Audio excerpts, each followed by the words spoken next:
All right, tell your mother, tell your sister, tell your father, tell your friends, tell your family. We're now live. It's time to talk about an all new Impact Wrestling Fallout 4, Wednesday night, September 3rd, 2014. It's your pal right here, the one and only Black Avenger, aka the Black Azrael, Lee Sanders. Thank you all so much for joining us tonight. Humbly apologize to those of you that might have been experiencing a little bit of a delay in waiting for us. Some audio problems was going on with my microphone and all that, because we usually try to make this be available not only for folks to check out on YouTube, but also for people to check out on the downloads.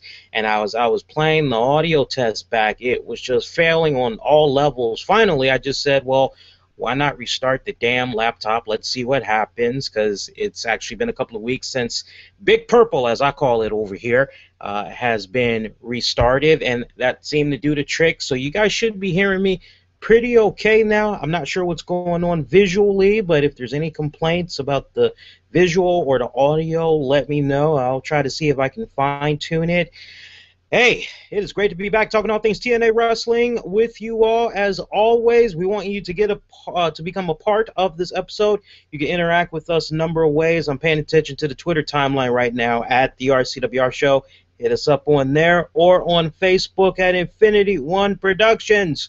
To infinity and beyond. Infinity with an E. Throw the actual number 1 in there. Infinity One Productions.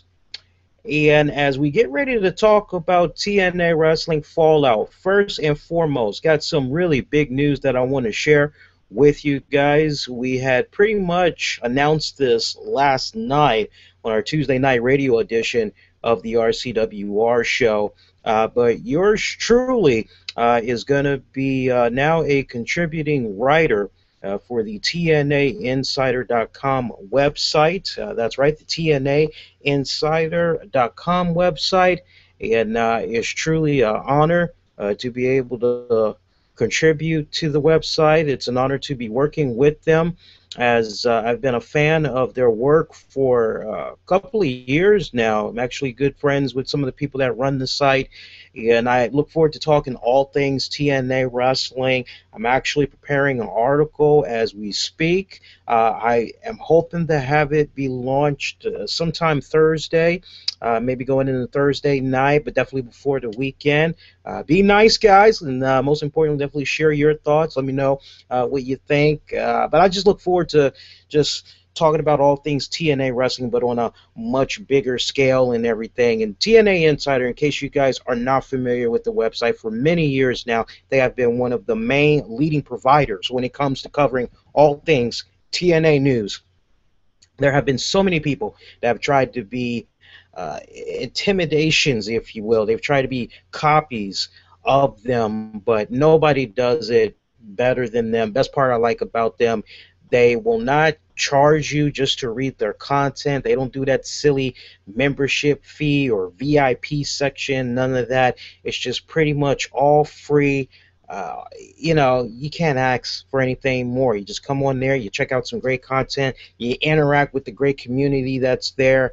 I'm definitely part of that community, and it's always fun talking all things TNA over there. So if you haven't joined yet, definitely make sure you bookmark that site, and make sure you set up your login with Diskett's, Facebook, or Google Plus, so you can interact with me and everybody else on there. All right, so let's talk about some TNA wrestling tonight. So this episode that we got tonight, which was highlighted by Samoa Joe taking on Bobby Lashley. Samoa Joe taking on Bobby Lashley. Main event match, non-title match. No belts were on the line. This was just pretty much a machismo type of match, if you will. We'll get to that in a little bit, but that was just one of your main event matches. There was also the Bobby Roode taking on Eric Young to crown the #1 contender to take on Bobby Lashley for the TNA Championship at a later date. Just a couple of bullet points I want to talk about. I don't really want to go all in depth like that on the entire card, because overall it was a so-so episode. I can't really complain too much about it, but it was a decent episode. I will say that. I loved how things had kicked off with MVP. He's basically talking the usual trash, putting over Bobby Lashley and everything, and basically saying Lashley is the biggest, baddest man on the planet, and can't nobody hold his jockstrap, if you will. When we saw Samoa Joe come out, and he actually kind of took a little bit of an offense to the words of Bobby Lashley being the baddest man on the planet or in the city, whatever, and he actually had issued the challenge to Lashley to face him one-on-one. We actually saw Money, Power, Respect, the stable, which consists of Bobby Lashley, MVP, Kenny King. They actually did a 3-on-1 beatdown on Samoa Joe. Samoa Joe, he looked like he was starting to come back on the offense as TNA officials came and they tried to separate all the men from fighting one another, as MVP on behalf of Bobby Lashley had said to Samoa Joe, hey man, if you want this match, hey, you got it, no problem. We'll see you later tonight. Let's go right on ahead. Let's talk about that main event match. You know, once again, this little nasty trend that TNA Wrestling has of giving you a good main event match, something that you want to stick around for. And forgive me, I have to pluck my eyelash because it's irritating. Those of you that's watching me on YouTube right now, you guys are like, oh, that's gross. Just bear with me here. My eye has been irritating me all of a sudden. But great main event match. But, you know, what's so frustrating, I wish we would stop getting into this pattern that's been happening the past couple of weeks now. I'm only going to speak about the past 2 weeks. If it's run a little bit more, that's even far worse.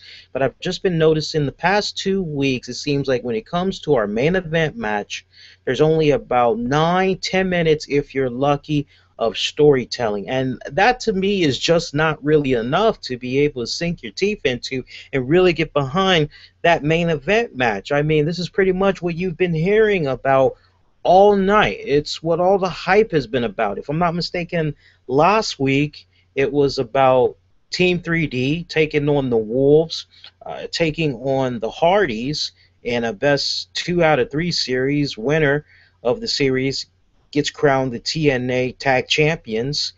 So you see the first match of this series go down, and that was like less than 10 minutes. Do you follow that up with what we got tonight? Main event match, less than 10 minutes long, comes on at like the 49-50 minute mark, and then they're going off promptly at the 11 p.m. Eastern mark. I mean, that's just a little frustrating. I don't know about you guys. I just really wish more storytelling can go down for some of these main event matches. I am taking also into consideration that a lot of these shows that we're seeing, they're being filmed back to back.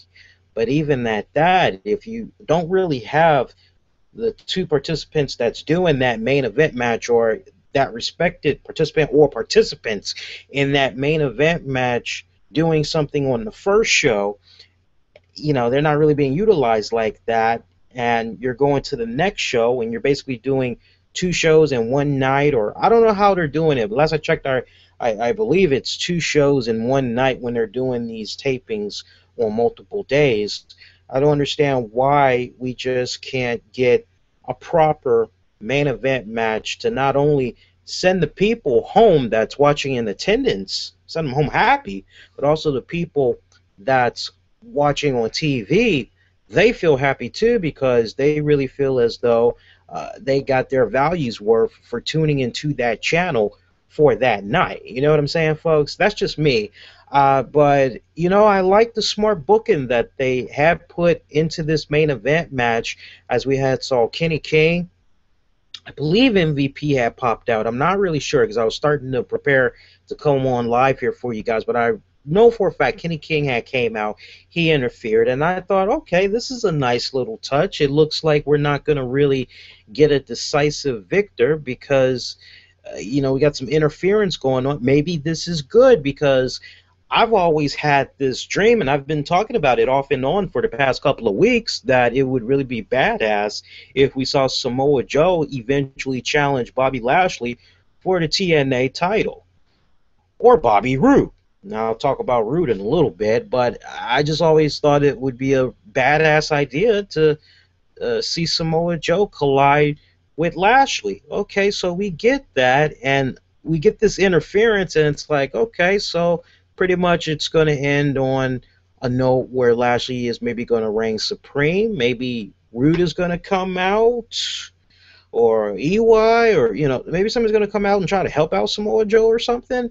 But no, on the contrary, we don't see the match in a way where it's thrown out. Instead, we see Kenny King basically cause enough of a distraction for Lashley to hit Samoa Joe with a devastating spear, pick up the 1-2-3. That's pretty much it. Now, look, Joe definitely looks strong. You can for sure make the argument that Joe lost because there was interference, and maybe this will set up Samoa Joe to engage Kenny King in a match, and then maybe he'll work his way to MVP. Nice little domino effect. I mean, I have no problem seeing that. I mean, he was still saved in a way where he's still a strong champion. But between you and me, I really wish that they didn't go that route, that instead it just ended with anarchy and the match, it just ended. The referee had no choice but to throw the damn match out and all that. That's just my wishful thinking. What do you guys think with regards to that match? You can sign off, post those comments down below. Let me know what you think. And as always, you can share our episodes of Impact Showdown by Google Plusing, Facebooking, retweeting. Always one of the best ways you can spread the good word about our content. This episode of Impact Showdown is brought to you by our good friends over at 4-Wheel Drive Journal. They're at 4wdjournal.com. Make sure you check them out. We definitely want to give them a huge thanks for sponsoring this live edition of Impact Showdown tonight. You guys that drive, if you happen to find yourselves doing a lot of traveling and you want to be able to capture those moments, whether it comes to pictures or maybe you want to capture your mileage usage and all that good stuff, 4wdjournal.com can help you out with all that. Best thing I like about it, you can set it up within mere seconds. It's free. You got nothing to lose. Go check it out when you get a chance. 4wdjournal.com. Good stuff right there. Knockouts match. Better than the Divas. That is actually what was trending earlier tonight. Yes, TNA actually did trend tonight thanks to their knockouts. Gail Kim defending her knockouts championship against Taryn Terrell. What can I say about this match? Not really that much, except I love the proper storytelling, the build-up, the reminders that this match that we were getting tonight was, in fact, a rubber match. It was basically a follow-up from two previous matches that the girls had did a while back. And I got to tell you, these girls kind of seemed like they were holding back just a little tiny bit, just a little bit. But it was still a damn good match. I love the insane spot that had came about outside the ring near the steel steps where we had saw, I believe it was Taryn Terrell. She had grabbed the back of the head of Gail, and she basically did like this, I guess it was a reverse neck breaker, if you will, or whatever, but it looked devastating as hell. The fans just ate that up. The fans in attendance, they ate that up. Lots of pops, better than the Divas. They were really appreciating that match. Not to mention, we also had heard a puppies chant, and I must admit, as far as the puppies go, Taryn was loaded tonight. Those things were pretty nice, snug, and normally I like to say dinner for two, but this was a case where, you could have had a dinner and you could have had an appetizer and everything. I'm trying to be respectful here. They are women at the end of the day. Damn good, fine-looking women at that. And there is actually a plug. I don't know if it happened during this particular match, but there's actually a plug for the 2015 Knockouts calendar. Apparently, we're going to see who's going to be the cover girl for the calendar on next week's Impact Wrestling. I don't know about you guys. I'm actually looking forward to that. That should be smoking freaking yummy, delicious, good. Taryn Terrell, came so close to becoming the new Knockouts champion. But we had saw Gail Kim retain. Great countering that was going on between those two girls. I mean, Taryn, she knows she's got something going on with her modified version of the RKO. She actually connected that on Gail.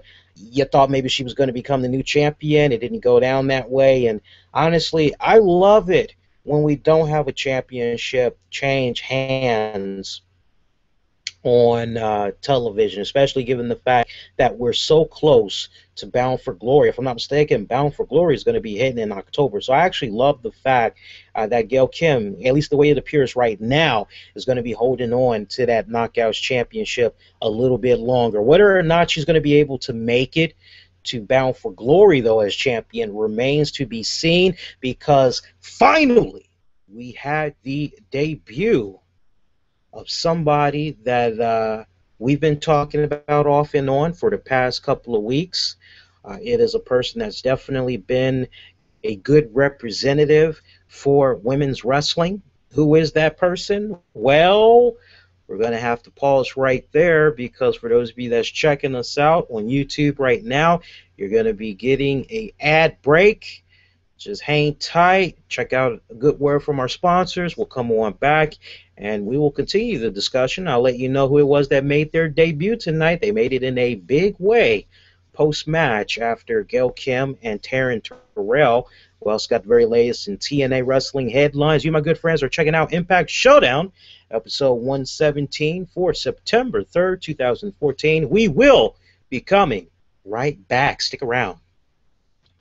And we are back. We're talking fallout from tonight's TNA Impact. Your host right here, Black Avenger, Lee Sanders, contributing writer to TNAinsider.com. Let's continue on with the discussion of tonight's fallout from Impact Wrestling. We teased you guys as far as somebody making their debut. They made their debut immediately after the Gail Kim Taryn Terrell match. It was none other than Havok, a.k.a. Jessicka Havok.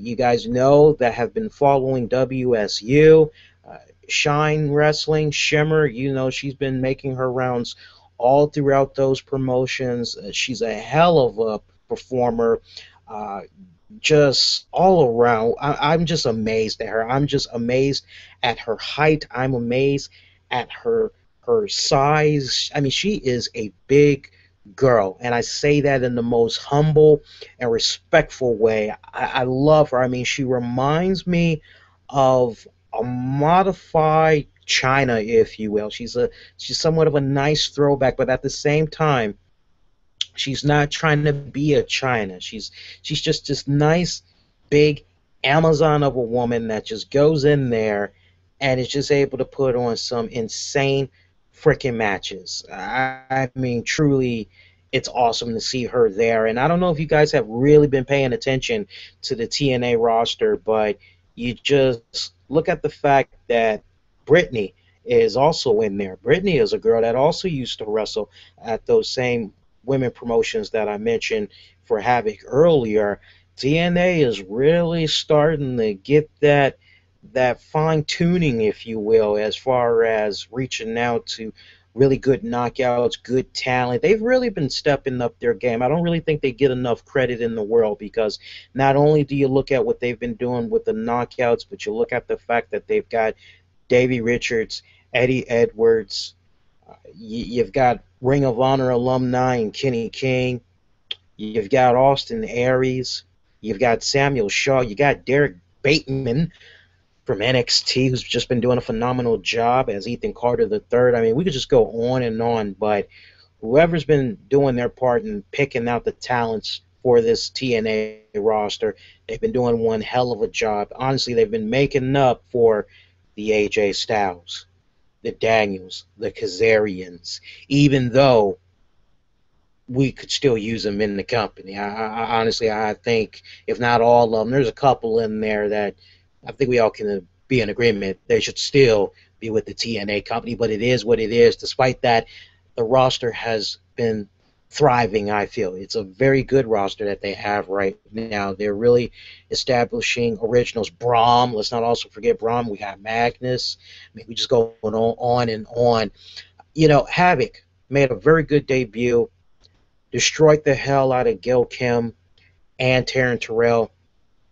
One thing, though, as I was watching this, and I had a little bit of, I guess, trepidation. I had a great concern as I was watching this. It's like, okay, so we have Havok make her debut, but she hasn't even proven herself yet. There's probably that hardcore audience, which is probably maybe about 80%, that might not be familiar with who the hell Havok is. And if you watch the crowd as this moment came out,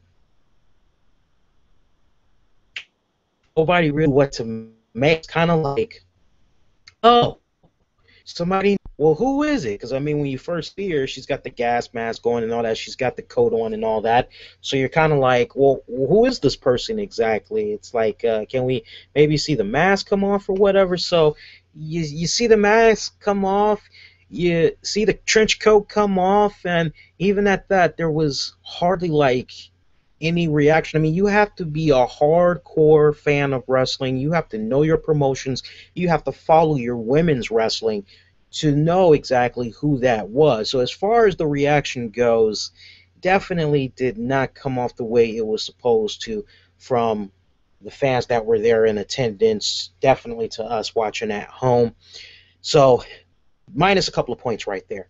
But then you follow it up with the fact that she single-handedly just destroys the Knockouts champion and Taryn, but more so the Knockouts champion. I couldn't help but kind of kick back and go, okay, way to kind of show a little bit of the value, if you will, to your Knockouts champion. I couldn't help but kind of look at it the same way, almost like when Kurt Angle had came into TNA that first go-round, and first time he's looking at Samoa Joe, he just headbutts the hell out of him. And a lot of people look back at that moment and they're like, you know what, it was awesome for Kurt Angle, but you know, they should have went in another direction with that. Very memorable, yeah, but a lot of people were kind of like, I wish it would have went in a different direction. You know, great debut for Jessicka, don't get me wrong. Great debut, but I just felt it, you know, should have played differently. Like, if anything,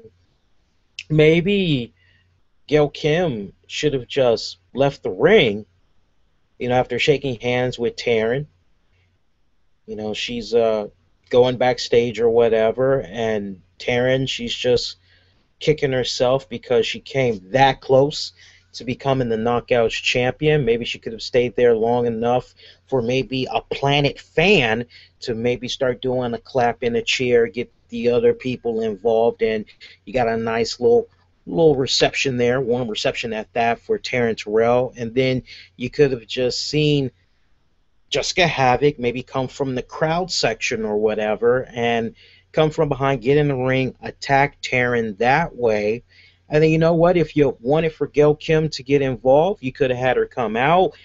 At that point, Havok, she could have escaped and she just could have been looking on. But then the argument could be made, well, that's kind of making Havok look a little weak or whatnot.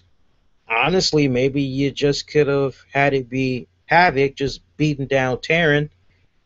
Gail has no clue what's going on because she's already made her way to the back. She's going to the locker room, showering up and all that. So you basically could have had it in like that. Then you have Taryn taking on Havok for the next couple of weeks. Now, it still might kind of play out that way, but then at the same time, eventually we could be looking at a triple dance for the Knockouts championships. I mean, it's kind of interesting how they laid things out tonight. I'm curious, what did you all think that are very familiar with the Jessicka Havok character?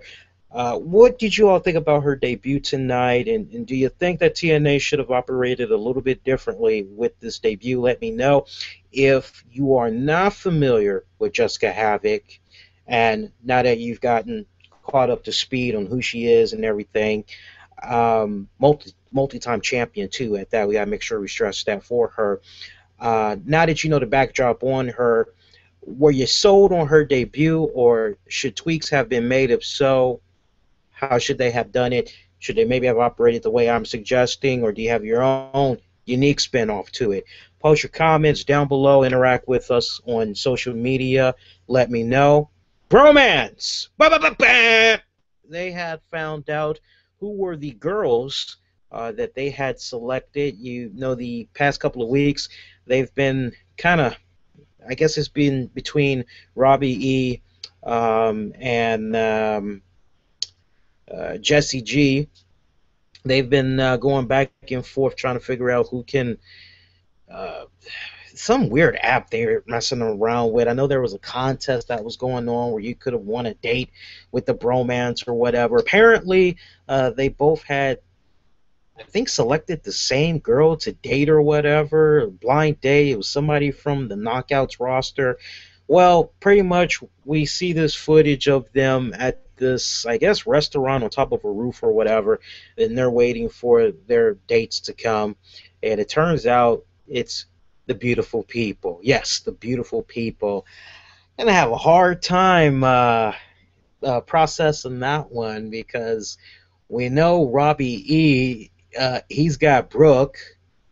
And it's just so weird that of all the opportunities in the world to try to have Brooke come back on TV, she's not put in that type of a scenario. We've seen her make sporadic appearances throughout the past couple of months. It's so weird, too, because if I'm not mistaken, somebody correct me if I'm wrong, but if I'm not mistaken, I think Brooke might have signed a new deal with TNA. I don't know if it's a multi-year deal, but if I'm not mistaken, she signed a new deal, so it's kind of like, well, it's good that you signed a new deal, but when the hell is it really going to go into effect to the point that we're like seeing you on a consistent basis? Because I'm not going to lie, I miss me some Brooke Tessmacher, man. Don't get me wrong, I love the beautiful people, but I tell you what, man, seeing the combination of the Bromance and the beautiful people, I'm saying to myself, my God, it's those little things that you don't really notice. That is like a perfect stable. It's like, why didn't this happen sooner, you know? I love this next new chapter of the Bromance. I look forward to seeing what exactly they're going to be able to do with the beautiful people. But that looks like one hell of a stable. I see some really good things happening with all 4.5, if you want to count DJ Zima Ion. But I see good things happening right there. How about you? Are you guys excited for the Bromance? Looks like they're teaming up with the beautiful people. You guys excited? Let me know about that. We saw Bobby Roode defeat Eric Young, #1 contenders match. #1 contender is now Bobby Roode. He has a date with the light, as he's going to be taking on the TNA champion, Lashley. When is it going to go down? Who knows? I love how leading up to this match, we had MVP. He was just stirring that pot a little bit, talking trash to both men. He goes to Eric Young, and he says, hey, EY, you think Bobby Roode is going to try to win this match clean? You forget that at one point this guy was trying to have you fired. This man had you as his laggy. You were a gopher for him. Don't forget those things, man. Then he goes over to Bobby Roode, and he's like, hey, EY, he told me he hadn't forgot all those times that you put him in this position and this position. Roode's like, that was in the past. We're friends now. And I just love seeing MVP stir that pot or whatever. But you know what? When it counted the most, these guys had a straight-up classic match, very solid. Probably actually one of my favorite matches of the night, aside from the Knockouts match. Wish it would have ran a little bit longer. Notice the consistency that I've been saying the past 2 episodes now. It seems like when we get these really good matches that we think is going to get a lot of time put into it, it just comes up a little bit short. I definitely found myself kind of saying, damn, I wish this match would have been at least 10 more minutes, because these guys were really bringing it. I love the face-off that Bobby Roode and Lashley had backstage after Roode had became the #1 contender. Oh, it is on like Donkey Kong. Side note, what the hell is going on with Bobby Roode's music? I can never make out what the hell they're saying, and I actually had a fun joke that I put out there as I was hearing his theme music. I said something along the lines of, gotta find some hands. My groin is in pain or some crap like that. I don't know. If anybody has the lyrics for that doggone song, let me know. I'm a little bit curious. I actually like it, so I mean, don't take it personal. Like, oh, Lee's crapping. No, no. I just like, I'm kind of like Weird Al Yankovic sometimes. Sometimes I look at a song and I like to have fun with it or whatever. We saw another number one contenders match, which consisted of Low Key taking on Manic, Crazy Steve, DJ Z, Homicide, T, Gray, Uno. That name still trips me out. Number one contender to take on Samoa Joe for his X Division championship. Last week we were talking about how we had that one X Division match where it just seemed like it was all about spots. This week, with this matchup that we had, not so much. It really was not about spots, although we saw a couple in there. It was actually more about the storytelling. It was more about the wrestling as opposed to spots. And I actually like this match. I actually like this X Division match more than what we had saw last week. I love the commentating of Taz, Tunein. They definitely seem to be finding their groove on this episode tonight. I love how they took a little jab at Manic. And let me see, I think they took a jab at Manic and T. Gray Uno. I'm pretty sure. Yeah, they took jabs at Manic and T. Gray Uno. They were basically saying T. Gray Uno 1 and T. Gray Uno 2 because their costumes to a certain extent look a little similar, and they're both wearing masks. And I can see the connection that they were trying to make or whatnot. Homicide, folks, he is your winner for that respected match. I actually had my fingers crossed and was hoping that Low Key did not get another opportunity because, look, I love Low Key. That's my boy, man. I love Low Key. He's got an insane finisher and all that. I've been a fan of his for a couple of years now, but I needed to see some new blood. And Homicide taking on Samoa Joe, that should be a damn good matchup. I actually am looking forward to seeing how that match plays about. Bram, Magnus, they defeated Samuel Shaw and Gunner. Once again, Samuel Shaw feeling as though he can be the one to save the day. As far as winning for his team goes, seems to be the trend that's been happening. I think this is like maybe the third week or the third time now that we've seen Samuel Shaw in this position where he's saying to Gunner, hey, I got this, chill or whatever. Once again, we see him in a position where he tags himself into this match, thinks he's got this all under control, blows up in his face, frustrated Gunner, not really sure what to make of this. We're starting to see Gunner kind of get to that point right now where he's probably going to eventually say to Shaw, you know what, I've kind of had enough about this whole thing going on with us. Think it's best if we just split up. And that's probably not going to sit too well with Samuel Shaw. But you know what? When one chapter ends, another one begins. And you guys that watch Impact Wrestling tonight, how about the mean-ass stares that Brittany was giving to Samuel Shaw, man? I mean, any harder.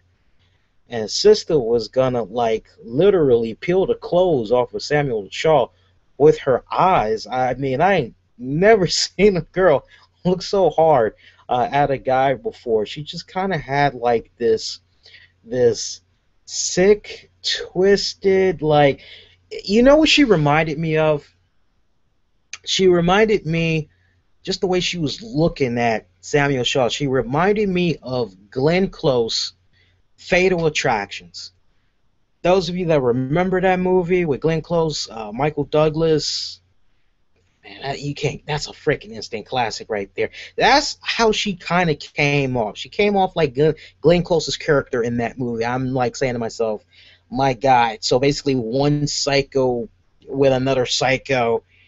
Yeah, that seems to be the perfect pairing, doesn't it? I love the way these little drops are being planted with like future story arcs. I can't wait to see these two get it on. I think they're going to be one interesting team.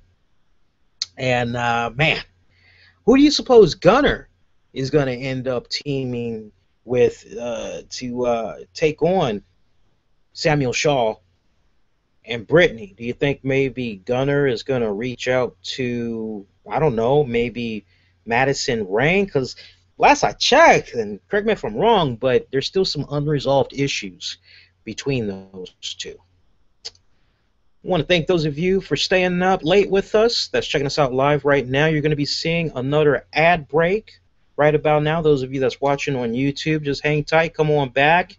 And pretty much I'll give my thoughts on the TNA product overall tonight. We'll also dive into some TNA wrestling news. Interesting words that Bobby Lashley had said in a recent interview concerning his current run as TNA champion, and if basically it's like his best run ever as far as being in wrestling goes. We also got to get to you all's interactions, get your take on what you had thought about the TNA product for tonight. So make sure you stick around. You're checking out Impact Showdown, episode 117 for September 3rd, 2014. We will be coming right back. And we are back. All right, we're talking fallout from tonight's episode of Impact Wrestling. If you're enjoying our show, please make sure you go out of your way to, I guess you can do a couple of things. You can Google+, you can Facebook, retweet. One of the main ways you can spread the good word about us. You can follow us on Twitter at the RCWR Show. Hit us up on Facebook at Infinity One Productions. Infinity with an E. And throw the actual number 1 in there. To infinity and beyond. Infinity One Productions. You miss all that, check out the episode description for links. Overall tonight, you know, I can't believe I'm saying this, but if I have to be brutally honest, being the person that I am that can appreciate all things wrestling, checking out various promotions, even promotions I don't watch regularly. Somebody says, Lee, you need to check this out. I'll try to check it out. You know, I'm universal, baby. But I got to be brutally honest. If we're going to go there, because I know somebody's going to ask, so I'm going to beat you to the punch right now. Seeing the first 3 hours of WCW Nitro on the WWE Network, seeing tonight's episode of Impact Wrestling, seeing a new installment of the Monday Night War, which was really great as they talked about Degeneration X and all that. I gotta say, every single one of the things that I just mentioned with Impact Wrestling tonight, better than the 3-hour episode of Raw that we had got this past Monday. And that was, if I'm not mistaken, a live episode, and they were pushing main story arcs, and yet it just felt like it bombed on so many levels. I don't know if you guys can vouch with me on that. I know that's probably going to be getting the whole WWE 6, TNA rules. Yeah, I'm just giving an honest take on what I thought about the product compared to what all we've been getting this week. I mean, if I were to really, really rate it, Raw would definitely be at the bottom.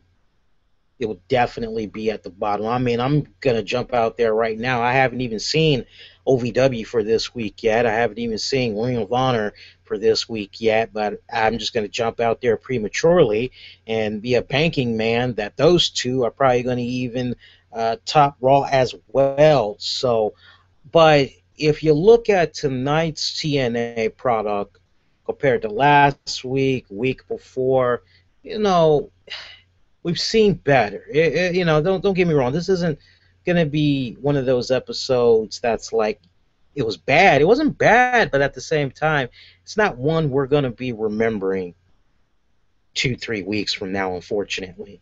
You know, that's just the way it is. So, I mean, scale of 1 to 10, I'd have to give this episode a, I'll jump out there. I'll give it a 7 out of 10. A 7 out of 10. That's being more than fair. Some of you guys may feel a little bit indifferent with regards to that, but I'm sticking to a 7 out of 10. Got some TNA wrestling news for you guys, and as I'm pulling up my notes right here from this, If you guys are enjoying this right now, those of you watching on YouTube, make sure you give this a thumbs up. Definitely leave those comments down below, as really helps us out. Chris Sabin, he had recently spoke to my colleagues over at the Shining Wizards podcast. Some interesting highlights. You know, those guys, last I checked, I think they're Scottish or whatever. I could be wrong. So those of you that aren't really too fond of foreign accents and all of that, luckily there is a transcript which you can check out at TNAinsider.com.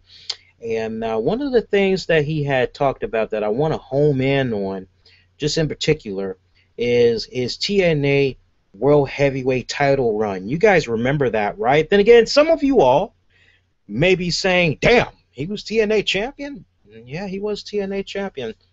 It was for a hot cup of coffee and a sandwich while waiting in line, and pretty much once it was done and gone before he left out the store, you know, it was kind of like, oh, you had a sandwich and a cup of coffee? Where'd it go? You know, it's kind of like, oh, you were TNA champion? What happened? Where'd he go? This is what he had to say. I thought it was good. It was an accomplishment, of course. You don't get into wrestling if you don't want to be the world champion.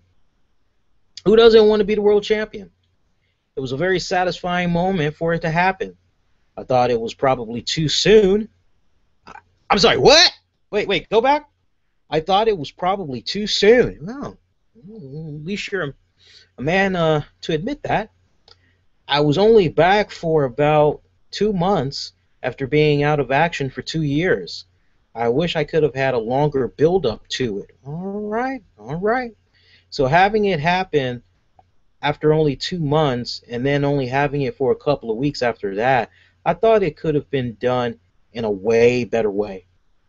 If the story was told in a different way, we could have gotten way more out of it, could have lasted longer than the short period that it did. I'm still happy it happened. It was a good experience, and at least I can say that I've done that. So some good words right there. You know, I want the real meat and potatoes. And to my colleagues out there that happen to interview guests and all of that, you know, go for the juggler and ask him what happened with him and Velvet Sky. Why did things end? Who ended it? I'm curious to know, because to see Velvet Sky go from Chris Sabin to Bully Ray, I could like go completely in a direction where I don't mean any disrespect, but I'll let you guys just marinate on that one a little bit. You know, that's just my whole thing. What happened? I don't know. Maybe they'll talk about that on the Shoot DVD.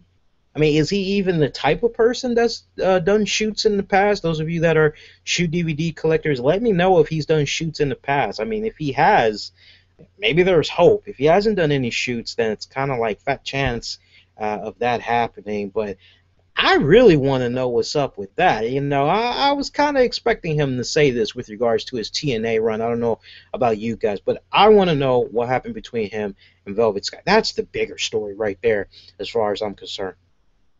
We were talking TNA champions. Bobby Lashley, he recently did a interview with the MMA Report to promote his fight that's going on with Bellator 123 this Friday.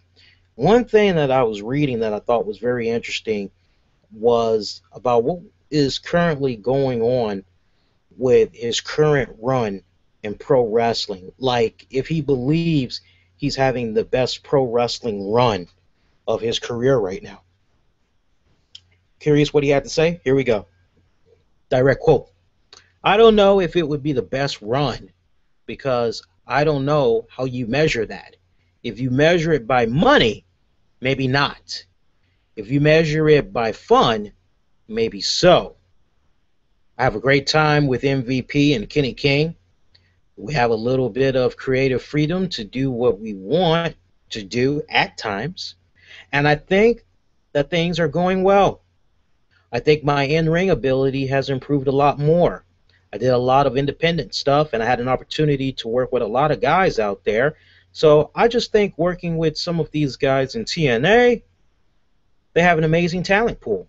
Eric Young is phenomenal. Bobby Roode, Austin Aries. Every time I get in the ring with those guys, it's almost like magic. We have so many people that I'm still excited to go with. So I don't know if it's the biggest boost of my career because the stage isn't as big as WWE is. But as far as fun, knowledge, and being able to work with some great people, nah, it's a great time. So that's kind of a nice way of saying, what's the best sandwich that you've had to date? And you're like, well, I'd like to say the steak and cheese, but sometimes I kind of feel like tuna. Other times I feel like veggie. It really just depends on the ingredients and whether or not it's on point and who makes it. How much money I have to pay for it.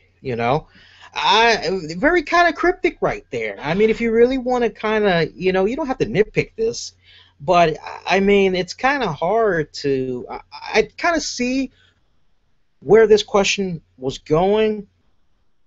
I think what should have been asked is, Bobby, comparing the work that you've done with TNA over the years up to now compared to your run in the WWE, in all honesty, which have you been enjoying more from the creative standpoint?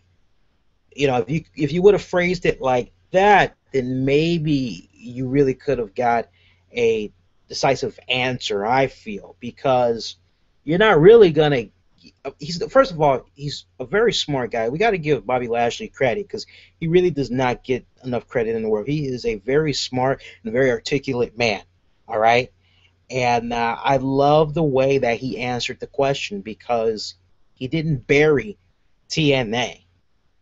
Some people may challenge that, but in all honesty, he really did not bury TNA. He kind of gave the edge to them a little bit more, but I say to you, of course he's not going to say, well, WWE is... Let's be for real. Those of us that remember his run in the WWE, he was the ECW champion. Hell, he had a rivalry with Vince McMahon for the ECW championship. It doesn't get any better than that. He was involved in the Battle of the Billionaires between Vince McMahon and Donald Trump. So, I mean, he had a lot of good highlights when he was in the WWE. He hasn't even come close to that during his time in TNA. I will admit that this run that he's doing right now for the organization is better, 2 times better than what he did the first go round, because it just really came off as if his heart really was not into the wrestling because he just had so many other things that was going on. Now kind of seems like things have come full circle for the man, and he wants to put in that time. He wants to put in that effort with wrestling and everything, and it does seem like creatively he's having a little bit more fun this go round, just the way he's being booked and all that. We can't say mic working on it because he's really not talking, right? He also commented on the TNA Spike TV negotiations. If you all are a little bit curious about this, here's what he had to say. When I signed my contract, there was nothing in my contract saying negotiations for a TV deal or anything like that. All they said was sign and you can go out and perform, and that's what I do. I think social media is so big right now that a lot of stuff is out there and people are hearing what's going on behind the scenes with the negotiations between Dixie and Spike or Dixie and whoever else. Those things are more prevalent now. Before, it happened like that every 2 to 4 years when they go back to the negotiation table. But now that social media is big and it leaked out, now everybody's like, oh no, are they going to lose their deal? I don't think we're going anywhere. The ratings have been phenomenal and are going up every week. So I wouldn't think Spike is going to get rid of TNA. If they got rid of TNA, it wouldn't make any sense unless they're going to bring something bigger on there. And right now, I think TNA is the greatest thing that they have going for them, with the exception of Bellator. So I'm not even worried about it. I think it's going to be hashed out by the end of the year. We're going to get that deal signed, and we're probably going to stay with Spike. Good words right there from Bobby Lashley. Happy belated birthday to TJ Manic. That's my way of addressing him. I like calling him that. TJ Perkins, Manic, Suicide, 30 years of age. Happy belated birthday to you, buddy. We did see a cameo from Impact Wrestling tonight with James Storm and Great Muta, didn't we? Oh, I'm sorry. I got it messed up. No, I actually said that on purpose. The Great Sonata. You know, is it just me, or is James Storm, just within recent weeks, what he's been doing with Sonata, does it really come off like Gary Hart and Great Muta from NWA? I mean, I'm just really picking up that vibe when I see those guys. That's exactly what it's reminded me of. What I'd give to see at Bound for Glory, Great Muta being managed by Gary Hart. That would be badass. That would be so freaking badass.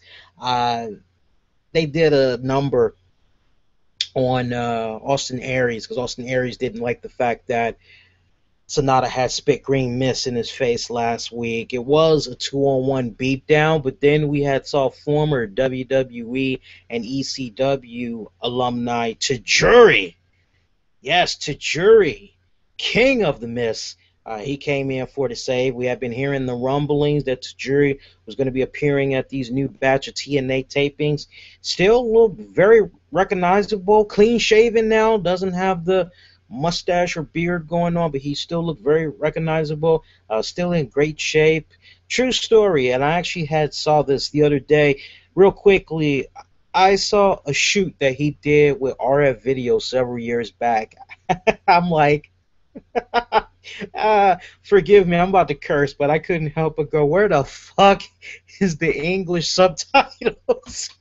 Because the guy couldn't talk English.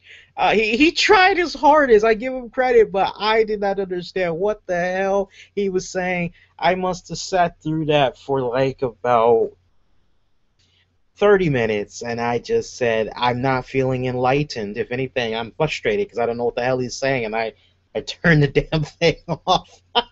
But no, it's always good seeing Tajiri. Interesting because off and on in interviews that he's given over the years, he's had nothing but kind of derogatory things to say about the TNA product. Basically, not worth his time, all this other stuff. And you know, as we all have found out, things didn't go quite well with his promotion, as he ended up having to shut it down. And you know, he's been doing some work with Great Muta and Wrestle One, and now he's doing some stuff in TNA Wrestling. We'll see how that goes. We'll see how that goes. I bet you in about maybe 2-3 months, he'll definitely be saying something entirely different. TNA, number one.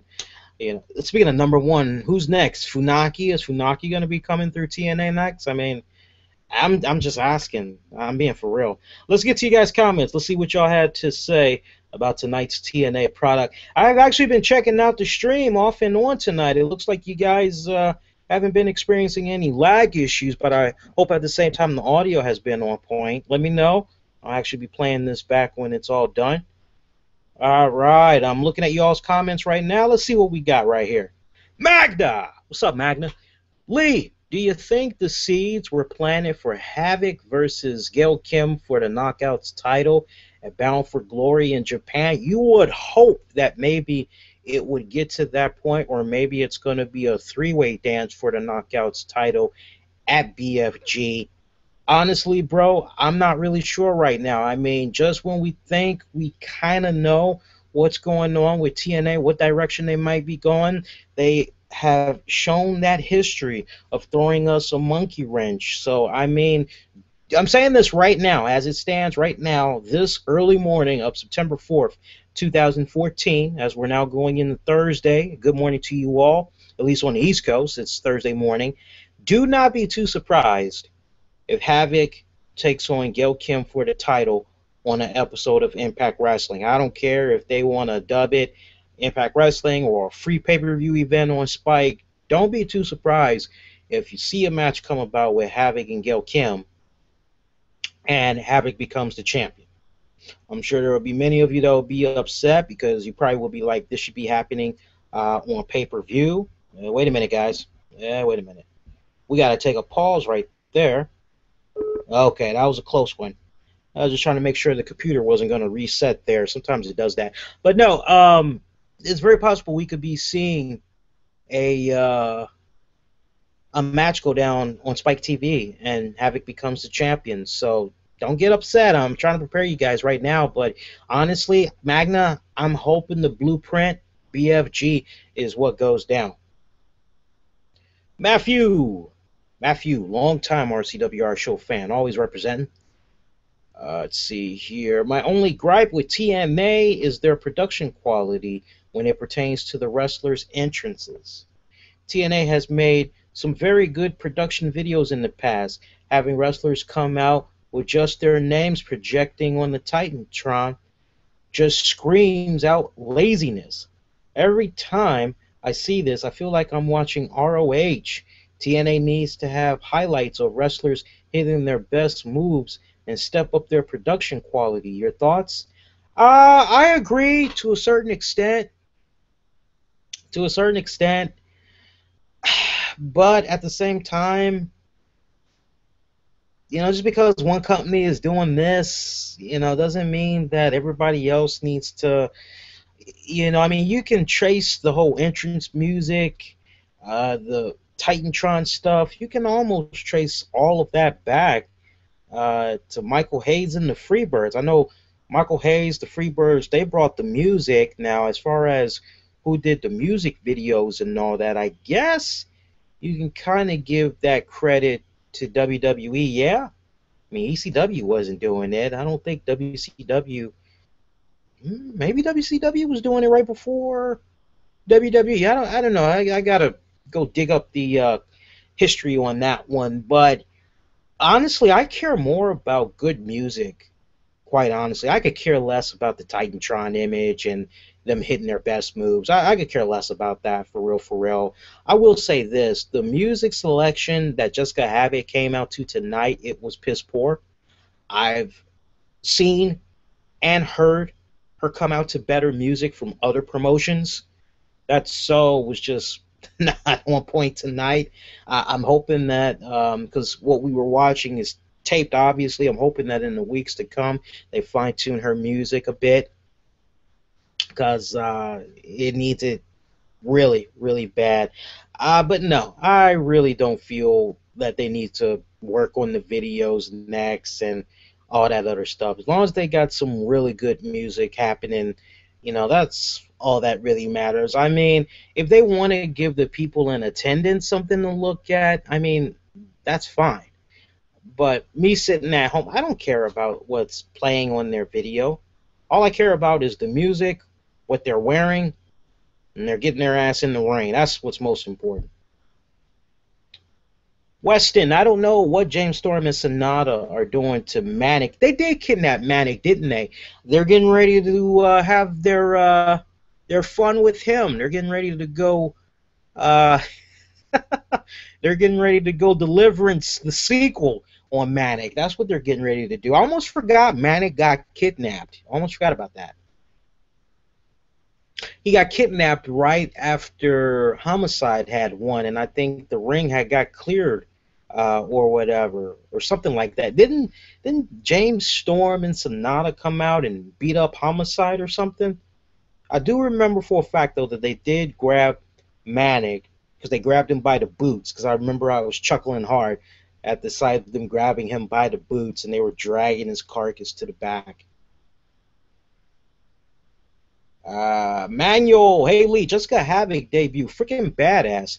TNA did it right. Came out like a beast, and she destroyed whoever was in her path, Doomsday style. I just hope they really do this justice, because remember the last girl, that had a similar debut for TNA a couple of months back. The Alpha Female, is that her name? That just was not clicking with the fans. They just could not get behind that worth a damn. Matter of fact, I remember them saying, didn't they chant fake China to her or something like that? I gotta go back and look at that. Matthew Lee, I'll check out the rest of the review in the morning. Just want to say congrats again, my friend, with your newest position. As for tonight's show, I feel it was a 6.75 out of 10. Tip my hat to the Knockouts for taking some really rough bumps. Hashtag better than Divas. Bobby EY match had a lot of old school wrestling, which I really appreciate watching. Bobby Joe match was pretty damn good. However, I agree that it should have been slightly longer. By the way, I got a mixer order scheduled this Friday. Oh, yeah. The RCWR show mixer. Awesome. Matthew, we got to give him props, man. The guy represents. He buys our merchandise. He checks out all the shows. What about you? Are you representing? You know, we got a really cool store that you guys can check out.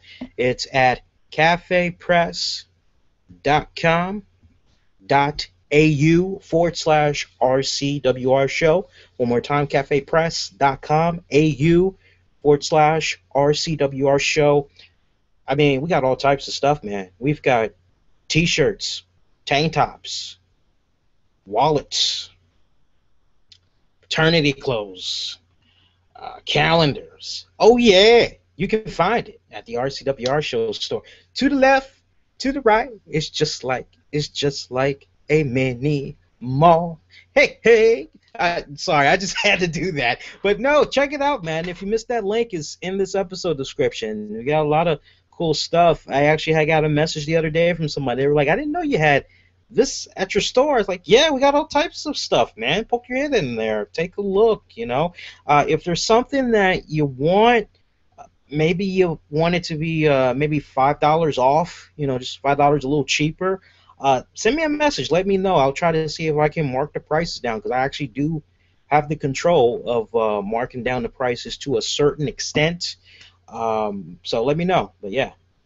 And to follow up on what Matthew was saying earlier, in case you guys had missed it, yours truly is now going to be a contributing writer for the TNAinsider.com website. They are like one of the leading providers in all things TNA wrestling news.